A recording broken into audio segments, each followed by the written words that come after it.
Praise the Lord. இயேசுவே நீரே என் சிந்தனை, இயேசுவே நீரே என் சொல், இயேசுவே நீரே என் செயல். Praise the Lord. கிறிஸ்துவில் நம்பிக்கை கொண்ட அன்பான இறை மக்களே, இன்று நம் திரு அவைக்கு பங்கிற்கு நம்முடைய குடும்பத்திற்கு நம் அனைவருக்குமே ஒரு மகிழ்ச்சியான நாள். சிறுவன் டார்வின் இறைமகன் இயேசுவை தனது இதயத்திற்குள்ளாக ஏற்றுக்கொள்கின்ற நாள். இது வெறும் ஒரு அடையாளம் அல்ல, நமது திரு அவையிலே இது ஒரு அருள் அடையாளமாக கருதப்படுகிறது. சிறுவன் டார்வினும் இயேசுவும் இணைகின்ற ஒரு தருணம், உறவாடுகின்ற ஒரு தருணம். கடவுள் விண்ணுலகிலிருந்து இந்த மண்ணுலகிற்கு வந்து இருந்தாலும் தன்னுடைய உயிருள்ள பிரசன்னத்தை இந்த தெய்வீக நற்கருணையிலே இட்டு சென்றிருக்கின்றார். உதாரணம் அப்படின்னாலே ஏதாவது கேள்வி கேட்பாங்க அப்படின்னு சொல்லுவாங்க இல்லைங்களா? அப்ப சிறுவன் டார்வின் ஒரு கேள்வி, நற்கருணையில இருப்பவர் யார் டார்வின்? நற்கருணையில் இருக்கிறாங்க. நற்கருணையில யார் இருக்கிறார்? ஆமா, சொல்றது. ஓகே, இயேசு கிறிஸ்து இருக்கிறார். Okay, relax. ஓகே, பிரியமானவர்களே, இது வெறும் அப்பம் அல்ல, மாறாக இயேசு என்பதை அவரும் ஏற்றுக்கொள்கின்றார். நாம் அனைவருமே ஏற்றுக்கொண்டிருக்கின்றோம். ஆண்டவர் இயேசு கிறிஸ்து இந்த நற்கருணையை தான் இறப்பதற்கு முன்பாக ஏற்படுத்தியிருக்கின்றார். இது என் நினைவாக செய்யுங்கள், இது எனது உடல் என்று அவர் சொல்லுகின்றார். இது என் உடலின் அடையாளம் என்று இயேசு கிறிஸ்து கூறவில்லை, மாறாக இது எனது உடல். அந்த அப்பத்தின் வழியாக தன்னையே முழுமையாக கையளித்திருக்கின்றார். இந்த உலகம் முடியும் வரை உங்களோடு நான் எந்நாளுமே இருப்பேன் என்று கூறிய இறைவன் இந்த அப்பத்திலே தனது பிரசன்னத்தை இட்டு சென்றிருக்கின்றார்.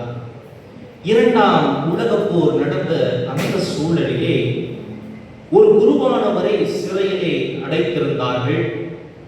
அந்த குருவானவர் ஒவ்வொரு நாளும் அந்த திருப்பலிக்காக ஏங்கிக் கொண்டிருந்தார். அப்ப நம்ம வந்து ஒரு காவலர், ஐயா உங்களுக்கு என்ன வேணும், ஏதாவது உங்களுக்கு செய்யணும்னு ஆசைப்படுறேன் அப்படின்ட்டு காவலர் வந்து அந்த குருவானவர்கிட்ட கேட்கிறாரு. அப்ப அந்த குருவானவர் சொல்றாரு, எனக்கு கொஞ்சம் ரசமும் திராட்சை ரசமும் ஒரு அப்பமும் கிடைச்சா நல்லா இருக்கும், கொடுப்பீங்களா அப்படின்னு அந்த குருவானவர் சொல்லும் பொழுது இந்த காவலர், ஒரு நல்ல மனம் கொண்ட காவலர், சரிங்க ஐயா நான் உங்களுக்கு கொடுக்குறேன் அப்படின்னு சொல்லிட்டு அவரும் எடுத்துட்டு வந்துட்டார். எடுத்துட்டு வந்து கொடுத்த உடனே அந்த குருவானவர் கண்ணீரோடு அந்த திருப்பலியை நிறைவேற்றினாராம். பிரியமானவர்களே, ஆண்டவர் இயேசு கிறிஸ்துவினுடைய பிரசன்னத்தை அந்த குருவானவர் அந்த நற்கருணையிலே உணர்ந்திருந்த காரணத்தினால் மட்டும்தான் அந்த இயேசுவை நான் உண்ண வேண்டும், அவர் எனக்குள்ளாக கலந்து எனக்குள்ளாக ஒரு மாற்றத்தை ஏற்படுத்துவார் என்ற ஒரு நம்பிக்கை அவருக்கு இருந்த காரணத்தினால்தான் அதற்காக ஏங்குகின்றார். ஒவ்வொரு அருள் அடையாளங்களையும் நாம் பெறுகின்றோம். நம்முடைய கத்தோலிக்க திரு அவையிலே 7 அருள் அடையாளங்கள் இருக்கிறது. திருமுழுக்கின் வழியாக இந்த திரு அவையிலே நாம் இணைகின்றோம். ஒவ்வொரு அருள் அடையாளத்திலே இன்று பங்கெடுத்திருக்கின்றார். அதன் வழியாக தன்னுடைய பாவத்தை போக்கி இருக்கின்றார். கிறிஸ்துவோடு ஒரு உறவை ஏற்படுத்தி இருக்கின்றார். இன்று நற்கருணை என்ற ஒரு அருள் அடையாளத்தை பெறுகின்றார். இந்த ஒரு அருள் அடையாளத்தின் வழியாக இறைவனுடைய உயிருள்ள பிரசன்னம் இவருக்குள்ளாக முழுமையாக இருக்கின்றது. ஒவ்வொரு நாளும் நாம் நம்முடைய உடலுக்கு தேவையான உணவை நாம் உண்ணுகின்றோம். ஆனால் நம்முடைய ஆன்மாவிற்கு தேவையான உணவு இந்த நற்கருணையின் வழியாகத்தான் நமக்கு கிடைக்கும். இப்ப ரீசெண்டா வந்த புனிதர் செயின்ட் கார்லோஸ் அக்விதாஸ் அவர் என்ன சொல்றாருன்னா, விண்ணகத்திற்கான ஒரு வழி எதுவென்றால் அது இந்த நற்கருணை என்கின்றார். ஒவ்வொரு நாளும் முடிந்த அளவுக்கு நாம் திருப்பலியிலே பங்கெடுக்க வேண்டும். ஒரு முழுமையான திருப்பலியிலே பங்கெடுப்பதன் வழியாக இறைமகன் இயேசு கிறிஸ்து அந்த குருவானவருடைய அந்த வசீகர வார்த்தையின் வழியாக சாதாரணமாக இருக்கின்ற மாறுகின்ற அந்த அப்பமும் ரசமும் இயேசுவினுடைய உண்மையான உடலாகவும் இரத்தமாகவும் மாறுகின்றது என்பது நம் ஒவ்வொருவருடைய நம்பிக்கையாக இருக்கின்றது. டார்வின், இன்னைக்கு ஆண்டவர் இயேசு கிறிஸ்துவை உங்களுடைய உள்ளத்துல பெற இருக்கிறீங்க. அப்ப இன்றிலிருந்து உங்களுக்கும் இயேசுவுக்குமான ஒரு உறவு பலப்படுத்தப்படுகின்றது. உங்களுக்கும் இயேசுவுக்குமான ஒரு உறவு பலப்படுத்தப்படுகிறது. அவரோடு ஒரு நண்பராக நீங்க இருக்க வேண்டும். முதல்ல இயேசு வாங்க போறீங்க. எல்லா நாளும் நானும் சின்ன பையனா இருக்கும் சரி, மற்ற எல்லாருமே சரி, எல்லாம் அந்த நற்கரணை கொடுக்குற டைமு அப்படியே எல்லாம் விளையாடியே பார்த்துட்டே இருக்கும், எப்படா நம்ம வாங்க போறோம் அப்படின்ட்டு. இன்று அதற்கான ஒரு நாள். முதலாக இயேசுவை உங்களுடைய உள்ளத்திலே பெற இருக்கின்றீர்கள். அவரிடத்துல என்ன கேட்க போறீங்க? அவரோட என்ன பேச போறீங்க? முக்கியமா அவங்க கேட்க வேண்டியது என்னன்னா, அவருடைய நிலையான பிரசன்னம் உங்களுக்குள்ளாக இருக்க வேண்டும் என்று நீங்கள் கேட்கும் பொழுது நிச்சயமாக கடவுள் உங்களை வழிநடத்துவார். இயேசு கிறிஸ்துவிடத்திலே ஒவ்வொரு நாளும் ஜெபம் செய்ய வேண்டும். பெற்றோரை மதித்து நடக்க வேண்டும். அதிலும் சிறப்பாக நல்ல மனிதர்களாக ஒரு நல்ல சிறுவனாக நீ இருக்கும் பொழுது இந்த அருள் அடையாளம் உனக்கு மாற்றத்தை கொடுப்பது போல நம் அனைவருக்குமே ஒரு மாற்றத்தை கொடுக்க வேண்டும். இந்த சிறுவனுக்கானது. இன்று நம் அனைவருக்குமானது என்னவென்றால், குடும்பத்திலே ஜெபம் இருக்க வேண்டும். குடும்பமாக சேர்ந்து திருப்பலியிலே பங்கெடுக்க வேண்டும். ஏதோ இன்னைக்கு ஒரு நாள் நல்லபடியா அழகா ட்ரெஸ் எல்லாம் பண்ணிட்டு வந்துட்டு இன்றோடு இது முடிகின்ற நிகழ்வு அல்ல. இன்றிலிருந்து இவருக்கும் இயேசுவுக்குமான ஒரு உறவை வளப்படுத்துவதற்காக, ஒரு உறவை ஆழப்படுத்துவதற்காக, இந்த உறவு எந்நாளும் முறிவுபடாமல் இருப்பதற்காக தொடர்ந்து நாம் ஒரு குடும்பமாக திருப்பலியிலே பங்கெடுக்கும் பொழுது இந்த நாள் ஒரு வெற்றிகரமான நாளாக மாறுகின்றது. ஆகவே ஒரு நம்முடைய தேவாலயம் இருக்கின்றது. அன்பியமே குட்டி திரு அவை என்று கூறுவார்கள். அதிலும் சிறப்பாக ஒவ்வொரு குடும்பமும் ஆலயமாக மாற அழைக்கப்படுகின்றார்கள்.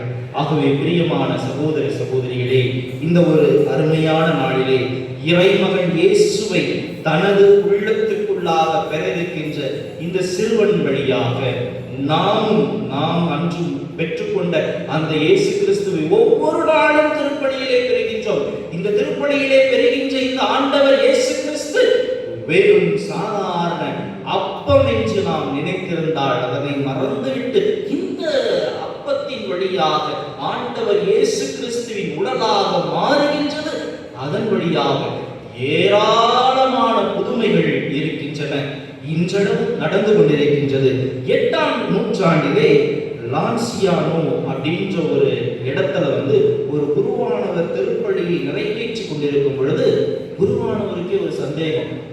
ஒவ்வொரு திருப்பலியும் நான் இது என் உடல், இது என் ரத்தம் அப்படின்னு இயேசுவை பத்தி நான் சொல்றேன், உண்மையிலுமே இது மாறுதா அப்படின்ற ஒரு சந்தேகம் அந்த குருவானவருக்கு ஏற்படுகின்றது. உடனே அவர் அந்த திருப்பலியை நிறைவேற்றி கொண்டிருக்கும் பொழுதே அந்த சாதாரண அந்த அப்பம், அந்த சாதாரண அந்த ரசம் இயேசு கிறிஸ்துவினுடைய திரு உடலாகவும் திரு ரத்தமாகவும் மாறிவிட்டது.